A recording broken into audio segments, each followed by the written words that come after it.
आज वो chemical reactions हम पढ़ेंगे अल्कोहल्स की, फिनॉल्स की, जिसमें अल्कोहल्स के केस में सी ओ बॉन्ड एच वाला क्लीवेज हो। मान लीजिए कोई अल्कोहलिक ग्रुप है तो इसमें सी बॉन्ड ओ बॉन्ड एच क्योंकि होता है, तो वो रिएक्शंस आज पढ़ रहे हैं जिसमें सी ओ बॉन्ड एच का क्लीवेज होगा। यानी कि आप कह सकते हो कि अल्कोहलिक ग्रुप का जो ओ और एच ग्रुप है इसके बीच में क्लीवेज होगी। और जैसे कि आप देख सकते हैं यहाँ पे ऑक्सीजन और हाइड्रोजन ये डिफरेंट इलेक्ट्रोनेगेटिविटी वाले एटम्स हैं, इसीलिए यहाँ पर जो फिशन होगा वो हेटेरोलिटिक फिशन होगा।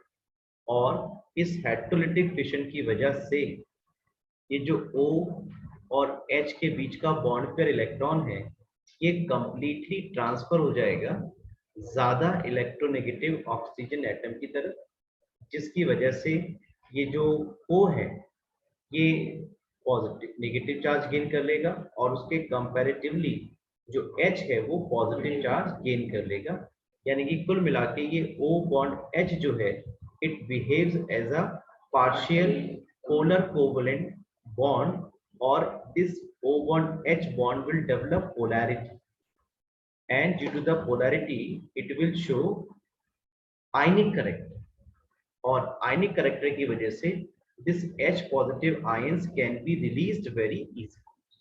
तो ओवरऑल आज हम उन रिएक्शंस की बात करेंगे जिनमें अल्कोहल्स में O बॉन्ड H की क्लीवेज होगी, और ये क्लीवेज कैसी होगी, हेटेरोलिटिक होगी, क्योंकि O और H डिफरेंट इलेक्ट्रोनेगेटिविटी के एटम्स हैं।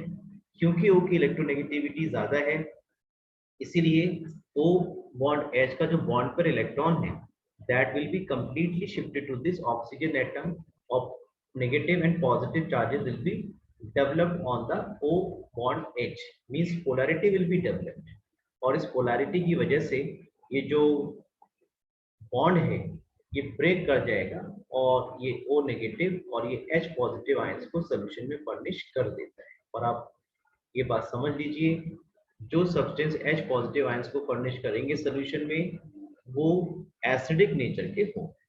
यानी कि जो अल्कोहल्स हैं they are acidic in nature because they are capable to release H positive ions in their aqueous solutions।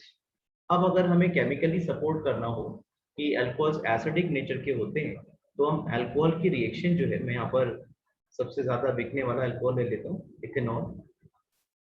अगर हम इसकी रिएक्शन सोडियम मेटल से कराएं, सोडियम क्योंकि एक एल्कली मेटल है, और अगर ये इथेनॉल इथाइल अल्कोहल इस एल्कली मेटल से रिएक्ट करेगा तो ये बात कंफर्म हो जाएगी कि अल्कोहल खुद कैसा है, एसिडिक नेचर है। कभी भी एसिड एसिड आपस में रिएक्शन नहीं करते, बेस बेस आपस में रिएक्शन नहीं करते, है ना। तो इस तरह से यहाँ पे जो अल्कोहल है ये जब इस एल्कली मेटल के साथ रिएक्शन आप कराओगे, एक टेस्ट ट्यूब ले लीजिए, उसमें अल्कोहल ले लीजिए और very good sodium metal, try sodium metal जो है आप उसमें जब ऐड करेंगे तो आपको डाई हाइड्रोजन गैस जो है वो रिलीज होगी, और एक रिएक्टेंट एक जो प्रोडक्ट है वो क्या बनेगा, C2H5ONA, that is sodium ethoxide will be formed. Sodium ethoxide बन जाएगा और डाई हाइड्रोजन गैस जो है वो लिबरेट होगी। और इस डाई हाइड्रोजन गैस की जो लिबरेशन है इसको हम पॉप साउंड टेस्ट से कंफर्म भी कर सकते हैं। क्या करते हैं पॉप साउंड टेस्ट में, एक लाइटेड मैच स्टिक जो है, अब आप ये मत कहिएगा सर आपको कैसे पता, है ना, क्योंकि जब भी हम प्रैक्टिकल कराते हैं तो मैच बॉक्स की जरूरत पड़ती है। तो जनरली किसी बच्चे के पास निकल ही आता है बैग बैग में, उससे पता चल जाता है कि जो अल्कोहल से वो एसिडिक नेचर के। तो जब आप अल्कोहल का रिएक्शन किसी अल्कली मेटल से करा रहे हैं और ये रिएक्शन हो जाती है और डाई हाइड्रोजन गैस रिलीज होती है, तो एक लाइटेड मैच स्टिक जब आप टेस्ट ट्यूब के माउथ के नियर लेकर के आएंगे तो पॉप साउंड प्रोड्यूस होगी और ये कंफर्म करेगा liberation of dihydrogen gas, और यही रिएक्शन कंफर्म करेगी that alcohols are acidic in nature.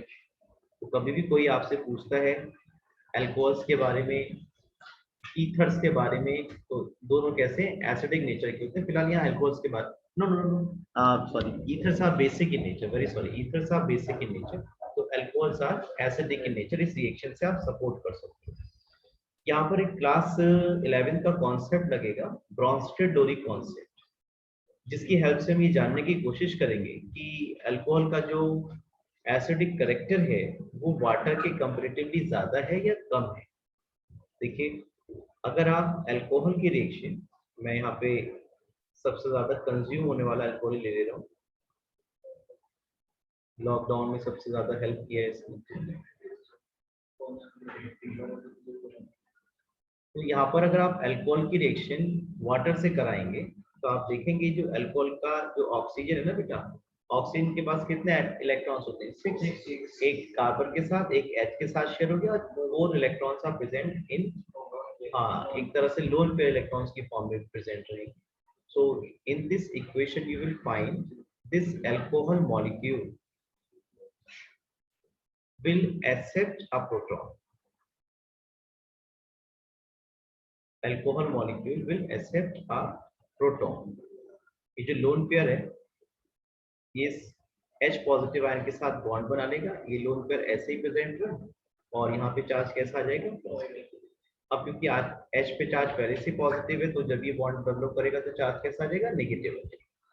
तो ये आपका अल्कोहल बन गया और ये OH नेगेटिव आयन जो है ये रिलीज हो जाएंगे। तो आप देख पा रहे हो यहाँ पर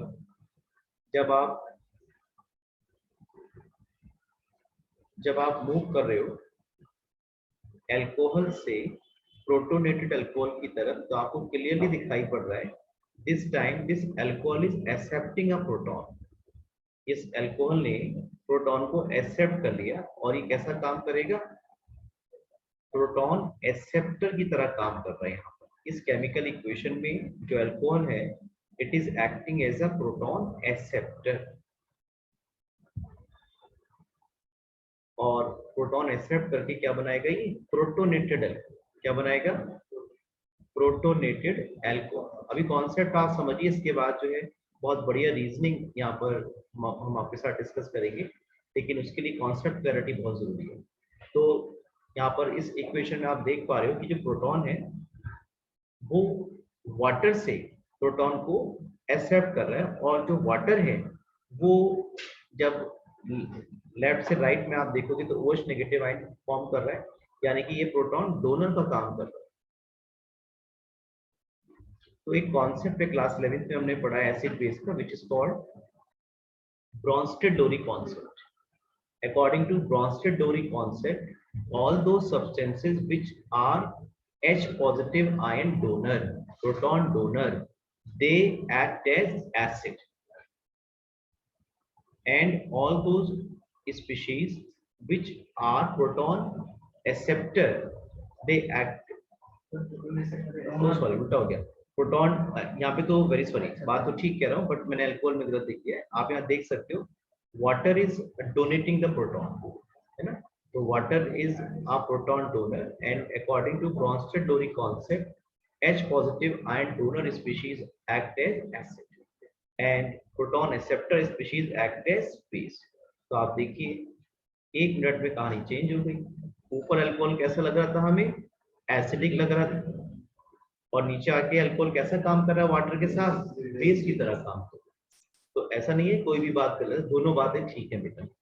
अल्कोहल एसिडिक नेचर का है, ये हम अल्कोहल की रिएक्शन सोडियम मेटल से कराने पर प्रूव कर सकते हैं, जैसा कि ऊपर वाली इक्वेशन में हो रहा है। लेकिन अगर हम कंपेयर करें अल्कोहल का एसिडिक करेक्टर विद वाटर, तो फिर वाटर जीत जाएगा। दो water is neutral, no doubt, pH is all 7, लेकिन अल्कोहल का एसिडिक करेक्टर वाटर से भी कम होता है, यानी कि अल्कोहल और अगर वाटर में आप कंपेयर कराओगे तो आप पाओगे कि जो अल्कोहल है उसका एसिडिक करेक्टर वाटर के मुकाबले कम है, या ऐसा बोल दो वाटर के मुकाबले alcohol act as a base, उसे प्रोटॉन एक्सेप्ट करना पड़ेगा, और यहाँ पे वाटर क्या कर रहा है? प्रोटॉन डोनेट कर रहा है। यानी कि अगर आपसे एसिडिक करेक्टर का ऑर्डर पूछा जाए अल्कोहल और वाटर में, तो आप इस तरह का लिखते हो C2 water is more acidic than water is more acidic than alcohol.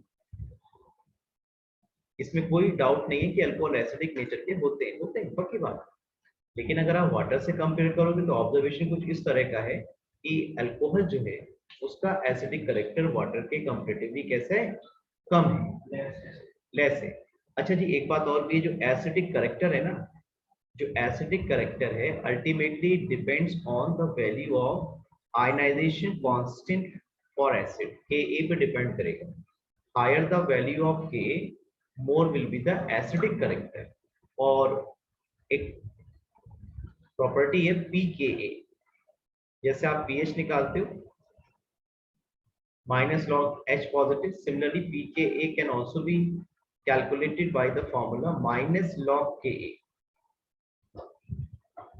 तो जितना pKa वैल्यू कम उतना एसिडिक करेक्टर ज्यादा, जितना Ka वैल्यू ज्यादा उतना एसिडिक करेक्टर ज्यादा। Ka वैल्यू, Ka तो डायरेक्टली प्रोपोर्शनल है ना एसिडिक करेक्टर के। Higher the value of ionization constant of acid, more will be the acidic character. Ultimate factor मैं आपको बता रहा हूँ, ठीक है। तो अभी जो आपके सामने स्क्रीन पर है उसमें हम आपको सिर्फ ये समझाना चाह रहे हैं कि अल्कोहल्स एसिडिक नेचर के होते हैं, लेकिन अल्कोहल्स का जो एसिडिक करेक्टर है वो वाटर के मुकाबले कैसा रहेगा, कम रहेगा। ऐसा ये रिएक्शन जो है वो हमें एक्सप्लेन करता है। इस रिएक्शन से कंफर्म हो रहा है कि अल्कोहल और वाटर में अगर हम एसिडिक करेक्टर कंपेयर करेंगे तो आप देखेंगे अल्कोहल जो है उन्हें प्रोटॉन एक्सेप्ट करना पड़ेगा, और ब्रॉन्स्टेड-डोरी कॉन्सेप्ट के according alcohols are base and water is more acidic than alcohol. तो जो लोग, काफी लोग शिकायत करते हैं पीने के बाद कि हमें एसिडिटी हो गई, तो वो लोग क्या करते हैं, पानी ज्यादा मिलाते होंगे। सचिन के बहुत समझ में आ रही है बात, हाँ यार यही वजह होगी। तो आप क्या एडवाइस करेंगे उन्हें, हाँ नीट क्लियर है ना, नीट क्लियर करने वालों को तो नीट पीना ही चाहिए। हाँ? ऐसा नहीं है कि नीट क्लियर करना है जिनको वो नीट ही पी जाए कि एसिडिक करेक्टर उसमें कम होगा, तो उसकी कोई और रीजन हो सकता है। आप खुद देखिए ना, वाटर खुद में न्यूट्रल है, वाटर खुद में न्यूट्रल है, और अल्कोहल एसिडिक कितना कम है, वाटर से भी कम एसिडिक है। तो दोनों में से कोई भी रेस्पॉन्सिबल नहीं है अगर किसी को ड्रिंक करने के बाद एसिडिटी होती है। एसिडिटी तो उसके साथ में यूज कर रहे हो चटना, सो कॉल्ड, तो वो आपको एसिडिटी कर सकता है ना। अच्छा, लोग बहुत गलत तरीके से इन चीजों को लेते हैं। आज देखिए कोरोना में सब कुछ अल्कोहल पर डिपेंड हो गया है, सैनिटाइजर वगैरह सब उसी से बना रहे हैं ना। हालांकि उसमें आइसोप्रोपाइल अल्कोहल ज्यादा रहता है, ज्यादा कुछ मत हो आप लोग, है ना। आइसोप्रोपाइल अल्कोहल ज्यादा यूज होता है। और आप देखिए, एक नॉर्मल सी बात है, अगर आप कोल्ड ड्रिंक वगैरह पीते हैं तो भी आपका मन क्या करता है, कोई मीठी चीज खाने को करेगा क्या, नहीं करेगा, नमकीन खाने का करेगा। तो वो तो बदनाम कर रहा है बस पीने वालों को कि उनको जो है वो नमकीन चाहिए, ये चाहिए। भाई आप जब भी कोल्ड ड्रिंक को यूज करेंगे, आप मीठे के साथ मीठा कैसे पसंद करेंगे। तो ये आप बात ध्यान रखें, किसी को भी क्रिटिसाइज ना करें इस बात को। टर्शियल अल्कोहल्स हो तो उनमें से एसिडिक करेक्टर किसका ज्यादा हो। Now we compare the acidic character of primary, secondary and tertiary alcohols.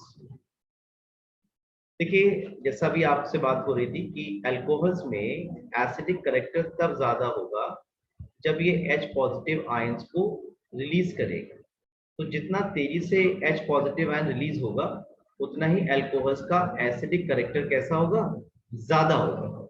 ये तो सबको क्लियर है भाई, जितना तेजी से कोई भी अल्कोहल H पॉजिटिव आयन को रिलीज करेगा उतना ही उसका एसिडिक करेक्टर कैसा होगा, ज्यादा। अब कौन सा अल्कोहल ज्यादा तेजी से H पॉजिटिव आयन को रिलीज करेगा, ये इस बात पे डिपेंड करेगा कि अल्कोहल का जो मॉलिक्यूल है, जो अल्कोहल का मॉलिक्यूल है वो H पॉजिटिव आयन को रिलीज करने के बाद कितना स्टेबल एल्कोक्साइड बनाता है। जितना ज्यादा स्टेबल एल्कोक्साइड बनेगा, यानी कि RO नेगेटिव बनेगा, उतना ही तेजी से अल्कोहल H पॉजिटिव आयन को लूज करने की टेंडेंसी ज्यादा रखेगा। फिर से एक बात को समझते हैं, अगर हमें प्राइमरी, सेकेंडरी और टर्शियरी अल्कोहल्स में एसिडिक करेक्टर को कंपेयर करना होगा तो हमें ये देखना होगा कि कौन सा अल्कोहल कितना तेजी से H पॉजिटिव आयन को रिलीज करेगा। जो जितना तेजी से H पॉजिटिव आयन को रिलीज करेगा वो उतना ही अच्छा एसिडिक होगा, उतना ही अच्छा एसिडिक कैरेक्टर शो करेगा। अच्छा एसिड की तरह काम कौन कर पाएगा? जो H पॉजिटिव आयन को रिलीज करके स्टेबल एल्कोक्साइड आयन बनाए। ये बात सब लोगों को गलत कर रही है। मैंने ये कहना चाह रहा हूं बच्चों कि अगर हमें अल्कोहल का एसिडिक कैरेक्टर कंपेयर करना हो तो ये देखना पड़ेगा ये स्पीशीज कितनी ज्यादा स्टेबल बन रही है अल्कोहल के मुकाबले। तो जितना ज्यादा स्टेबल ये स्पीशीज बनेगी उतना ही तेजी से ये H पॉजिटिव आयन को लूज करके ज्यादा स्टेबल एल्कोक्साइड आयन में कन्वर्ट होने की टेंडेंसी ज्यादा रखेगा। ठीक है, तो आप देखिए मैं आपके सामने कोशिश करता हूं एल्कोक्साइड आयन प्राइमरी, सेकेंडरी और टर्शरी अल्कोहल्स तीनों के बनाने के लिए। देखो बच्चों ये आपके पास प्राइमरी अल्कोक्साइड राइट, और देखो बच्चों ये मैंने आपको बना दिया सेकेंडरी एल्कोक्साइड,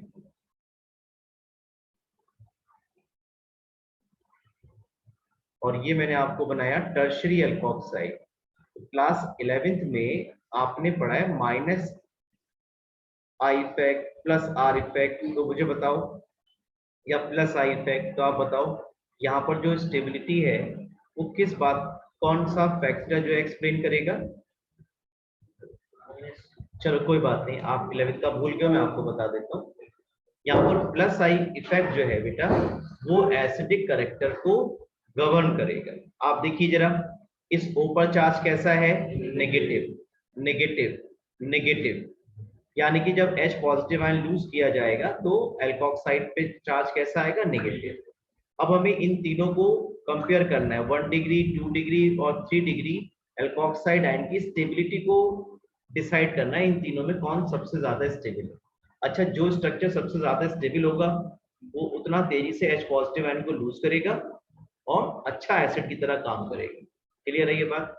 मैंने आपको ये कहा ये जो स्ट्रक्चर बने हैं ABC प्राइमरी, सेकेंडरी और टर्शरी एल्कोक्साइड के, ये जितना ज्यादा स्टेबल होंगे उतना तेजी से जो अल्कोहल इनके साथ मिलकर के बना होगा, अगर वो H लगा दूं यहाँ पर, वो उतना तेजी से H पॉजिटिव आयन को लूज करेंगे और ज्यादा स्टेबल वाले एल्कोक्साइड आयन में कन्वर्ट होने की टेंडेंसी रखेंगे और ज्यादा एसिडिक कैरेक्टर होगा। तो आप देखिए इन ऑक्सीजन पे चार्ज कैसा बचा H पॉजिटिव आयन लूज करने के बाद? जल्दी बताओ, नेगेटिव। अब अगर यहाँ पर ये जो C के साथ जो 3 अल्काइल ग्रुप प्रेजेंट है बेटा, ये कैसा ग्रुप इफेक्ट शो करते हैं? Plus I effect, plus inductive effect, जो कि एक परमानेंट इफेक्ट है। तो प्लस आई इफेक्ट की वजह से यहाँ पर जो सिग्मा बॉन्ड पे इलेक्ट्रॉन है वो कहाँ शिफ्ट किए जा रहे हैं? इस कार्बन पर, और अल्टीमेटली कहाँ शिफ्ट किए जाएंगे? इस ऑक्सीजन पर। तो ये 3 ग्रुप मिलके क्या कर रहे हैं? इस ऑक्सीजन पर इलेक्ट्रॉन डेंसिटी और ज्यादा बढ़ा रहे हैं। एक तो वैसे ही इस पे नेगेटिव चार्ज है और प्लस आई इफेक्ट की वजह से और इलेक्ट्रॉन डेंसिटी इसकी तरफ डीलोकलाइज कर दी गई। तो क्या स्टेबिलिटी बढ़ेगी क्या? नेगेटिव चार्ज पहले से ही है और उस पर नेगेटिव चार्ज बढ़ा दो तो क्या होगा? स्टेबिलिटी क्या होगी? कम होगी, रिपल्शन लगेगा और स्टेबिलिटी कैसी होगी?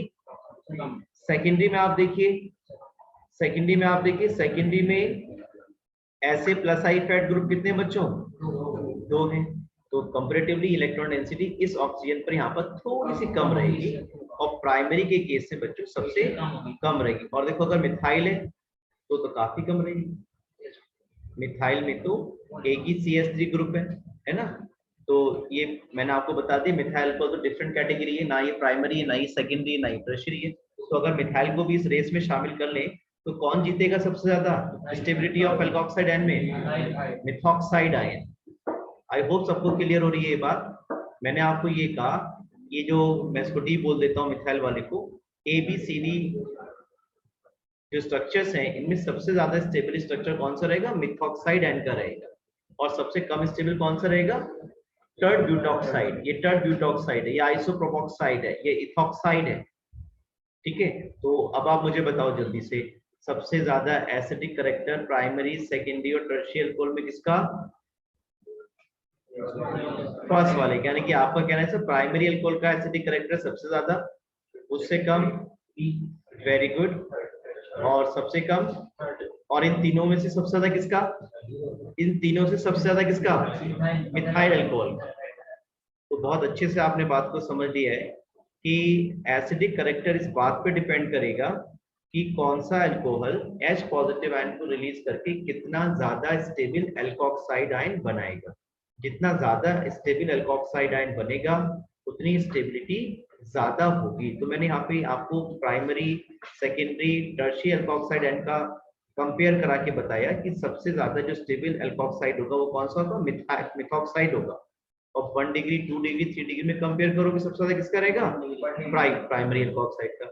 यानी कि इस तरह के अल्कोहल की टेंडेंसी H पॉजिटिव आयन को लूज करके ज्यादा स्टेबल एल्कोक्साइड आयन में कन्वर्ट होने की ज्यादा रहेगी। आई होप सबको बात समझ में आ रही है। कभी भी आपसे अल्कोहल का एसिडिक करेक्टर कंपेयर कराएंगे तो सबसे ज्यादा किसका रहेगा, 1 डिग्री का, उससे कम, उससे कम। और अगर मिथाइल अल्कोहल को रेस में शामिल कर लो तो, और अगर वाटर को रेस में शामिल कर लो तो वाटर कहाँ लिखूं, यहाँ पर या यहाँ पर? अगर वाटर को रेस में शामिल कर ले एसिडिक करेक्टर की कंपेयर करने की तो कहाँ पे ठीक लिखा है, लेफ्ट या राइट, लेफ्ट। अभी आपको देखा था, अगर आप ब्रॉन्स्टेड डोरी कॉन्सेप्ट के हिसाब से देखेंगे तो आपको पता चल गया था कि अगर आप अल्कोहल और वाटर में कंपेयर करोगे तो वाटर जो है वो H पॉजिटिव आयन को ज्यादा देरी से रिलीज करेगा कंपैरेटिव टू अल्कोहल।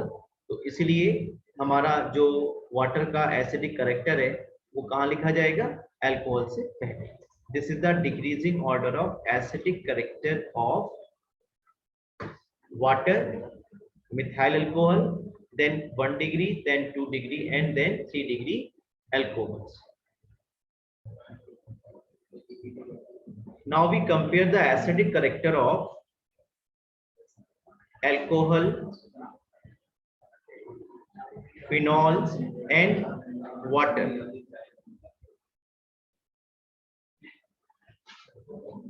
तो देखिए, अगर हम अल्कोहल, फिनॉल्स और वाटर के एसिडिक करेक्टर को कंपेयर करें तो हम पाएंगे कि जो फिनॉल है ना उसका एसिडिक करेक्टर वाटर और अल्कोहल दोनों से ही ज्यादा है।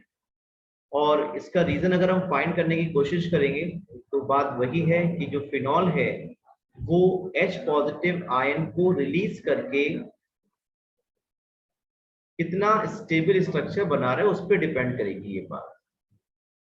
कि फिनॉल जो है बच्चों एसिडिक करेक्टर कब शो करेगा, जब ये H पॉजिटिव आयन को लूज करेगा। और जब H पॉजिटिव आयन को लूज करेगा तो ये स्ट्रक्चर बना रहा है phenoxide ion. This is your phenoxide ion. यहाँ पर पहले 2 लोन पेयर्स थे फिनॉल के केस में, अब फिनॉक्साइड में कितने आ गए, 3 लोन पेयर्स आ गए। This is your phenoxide ion. अच्छा एक बात बताओ सब बच्चे, अगर मैं आपको डायरेक्टली बता रहा हूँ कि भाई फिनॉल का एसिडिक करेक्टर ज्यादा होगा देन अल्कोहल, उसका मतलब क्या है, ये फिनॉक्साइड आयन ज्यादा स्टेबल होगा अल्कोक्साइड आयन से या कम स्टेबल होगा? मेरा क्वेश्चन समझिए। क्वेश्चन ये है कि अगर मैं यहाँ पर अल्कोहल लिखूं और ये अल्कोक्साइड आयन आपके लिए बना दूं और मैं आपसे कहूं देखो भाई फिनॉल इज मोर एसिडिक, मैं आपसे बोल दूं phenol is more acidic than alcohol, directly मैं बता दूं आपको, तो आप मुझे ये बताओ फिनॉक्साइड और अल्कोक्साइड आयन में कौन ज्यादा स्टेबल है? Phenoxide ion is more stable because of resonance. मैं इसके रेजोनेटिंग स्ट्रक्चर आपको बना के नहीं दिखा रहा हूँ, टाइम बचा रहा हूँ, थोड़ी रीजनिंग आपके साथ डिस्कस करनी है। लेकिन एक बात समझ लीजिए, फिनॉक्साइड आयन में रेजोनेंस की वजह से ये हाईली स्टेबलाइज्ड स्ट्रक्चर है देन द अल्कोक्साइड आयन। तो अल्कोक्साइड आयन क्योंकि स्टेबल है इसलिए फिनॉल की टेंडेंसी H पॉजिटिव आयन को लूज करने की ज्यादा होगी। अब आप जल्दी से मुझे बताइए सब बच्चे, फिनॉल, वाटर और अल्कोहल में सबसे ज्यादा एसिडिक करेक्टर किसका? फिनॉल का, C6H5OH। ऐसा भी लिख सकता हूँ ना, लिखना बनाओ ऐसे लिख देता हूँ। उससे कम किसका? वाटर का। Very good, water. Very good. और उससे कम अल्कोहल। ठीक है भाई, क्लियर है सबको ये बात? ये बात सबको क्लियर है? फिनॉल, वाटर और अल्कोहल में सबसे ज्यादा एसिडिक कैरेक्टर अल्कोहल का, और इसलिए this is the decreasing order of Ka value. भाई जितना Ka वैल्यू ज्यादा उतना एसिडिक कैरेक्टर ज्यादा, या ऐसा भी बोल सकते हैं this is the increasing order of pKa value, यानी कि इसकी pKa वैल्यू सबसे ज्यादा होगी और एसिडिक कैरेक्टर सबसे कम होगा। ठीक है, तो एसिडिक कैरेक्टर अल्टीमेटली किस पे डिपेंड करता है? Ka पे डिपेंड करता है, या pKa की वैल्यू पे डिपेंड करेगा। मैंने अभी आपको बताया pKa कैसे निकाल पाएंगे, pKa is equal to minus log Ka, right. अब सबसे ज्यादा इंटरेस्टिंग बात हम आपके साथ डिस्कस करने जा रहे हैं, ध्यान से इन बातों को समझिए आप। अगर हमारे पास दो तरह के कंपाउंड्स हैं, एक फिनॉल की बात कर रहा हूं पर्टिकुलरली, अगर हमारे पास एक तो बच्चों फिनॉल में ग्रुप लगा दिया हमने NO2 ग्रुप, काफी बार क्वेश्चन आपके कॉम्पिटिटिव एग्जाम्स में आया है इस कॉन्सेप्ट पर, और आपके बोर्ड एग्जाम में भी बहुत ज्यादा पूछा गया है, जो ऑर्डर में यहाँ पर आपको लिख के दिखा रहा हूँ। बहुत ही इंटरेस्टिंग रीजनिंग अब शुरू हो गई है आपके लिए, और इन्हीं में से क्वेश्चन आपको आपके बोर्ड एग्जाम्स में और जो आपका टर्म 1 का एग्जाम है उसमें भी, और जो कॉम्पिटिटिव एग्जाम्स है उसमें भी मिलेंगे। तो देखिए, एक तो इस हमने कंपाउंड ले लिया पैरानाइट्रोफिनॉल, दूसरा हमने ले लिया phenol, and third we have taken para methyl phenol या पैरा मिथॉक्सीफिनॉल भी ले सकते हैं, दोनों का इंपैक्ट एक सही रहेगा, पैरा मिथॉक्सीफिनॉल। तो एक बात आप सीखेंगे, NO2 बेटा इलेक्ट्रॉन विड्रॉइंग ग्रुप है, ये हेलोएल्केन हेलोरिन्स में भी हमने आपको पढ़ाया है। और जो OCH3 है it is electron donating group, EDG group बोलेंगे। तो अगर कोई इलेक्ट्रॉन विड्रॉइंग ग्रुप फिनॉल में लग जाता है तो वो एसिडिक कैरेक्टर को बढ़ा देता है, क्योंकि ये जो लोन पे इलेक्ट्रॉन से तेजी से बेंजीन रिंग के अंदर डीलोकलाइज होंगे और इस O और H के बीच की जो पोलैरिटी डिफरेंस है वो बढ़ जाएगा। मान लो यहाँ पे जो पॉजिटिव चार्ज है वो डेल्टा 3 है सपोज, और इस पर नेगेटिव चार्ज डेल्टा 3 है, तो यहाँ पर जो चार्ज का मैग्नीट्यूड है वो क्या होगा, डेल्टा 1 पॉजिटिव और डेल्टा 1 नेगेटिव। कहने का मतलब ये NO2 ग्रुप क्या करेगा, O बॉन्ड H के बीच की जो पोलैरिटी डिफरेंस है उसको ज्यादा बढ़ा देगा। जितना ज्यादा पॉजिटिव नेगेटिव चार्ज का डिफरेंस ज्यादा होगा उतना आयनिक कैरेक्टर बढ़ जाएगा और आसानी से H पॉजिटिव आयन को रिलीज किया जा सकता है। जबकि ये OCH3 क्या करता है, अभी आपने देखा था ना, टर्शियरी अल्कोहल का एसिडिक कैरेक्टर सबसे कम हो गया था, क्यों? प्लस आई फैट की वजह से। तो ऐसा ही यहाँ पर भी है, फिनॉल में भी OCH3 क्या करेगा, इलेक्ट्रॉन डेंसिटी ऊपर बढ़ा देगा, तो जो O बॉन्ड H की पोलैरिटी है वो कुल मिला के क्या हो जाएगी, कम हो जाएगी। तो यहाँ पर आपको एक बात सीखनी है, इन तीनों में सबसे ज्यादा एसिडिक कैरेक्टर पैरानाइट्रोफिनॉल का, उससे कम फिनॉल का, क्योंकि ना तो इसमें कोई इलेक्ट्रॉन डोनेटिंग ग्रुप है ना ही कोई इलेक्ट्रॉन विड्रॉइंग ग्रुप है, और सबसे कम किसका हो जाएगा, सबसे कम किसका हो जाएगा, मिथॉक्सीफिनॉल का, पैरा मिथॉक्सीफिनॉल। अब देखिए सबसे ज्यादा इंटरेस्टिंग क्वेश्चन अब आपके सामने स्क्रीन पर है, 3 फिनॉल्स मैंने लिए हुए हैं। पहला मैंने फिनॉल लिया हुआ है पैरानाइट्रोफिनॉल, दूसरा मैंने लिया हुआ है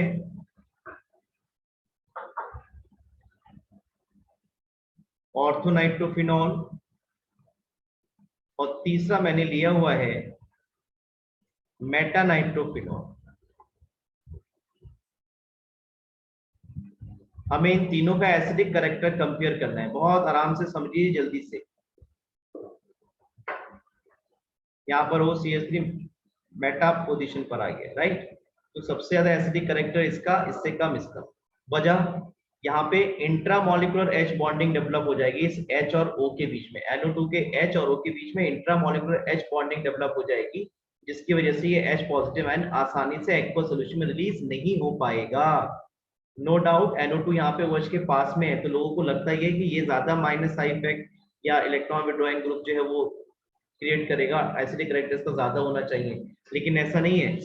इसमें जो इंट्रामोलिकुलर H बॉन्डिंग है उसकी वजह से H पॉजिटिव आयन रिलीज करने की पोजीशन में नहीं होगा। अच्छा, यहाँ पे मेटा पर बात वही है जो क्लोरोबेंजीन में पढ़ा है कि अगर इलेक्ट्रॉन विड्रॉइंग करूँ मेटा पोजीशन पे तो उसका कोई इम्पैक्ट ही नहीं आएगा, क्योंकि फिनॉल के अंदर जो इलेक्ट्रॉन डेंसिटी है वो ऑर्थो और पैरा पोजीशन पर ही डीलोकलाइज की जा रही है, और मेटा पर अगर है तो वो कोई इम्पैक्ट नहीं डालेगा NO2 ग्रुप अगर फिनॉल के अंदर प्रेजेंट है। बहुत ही इंटरेस्टिंग ये ऑर्डर है आपके पास, सबसे ज्यादा पैरा नाइट्रो, उससे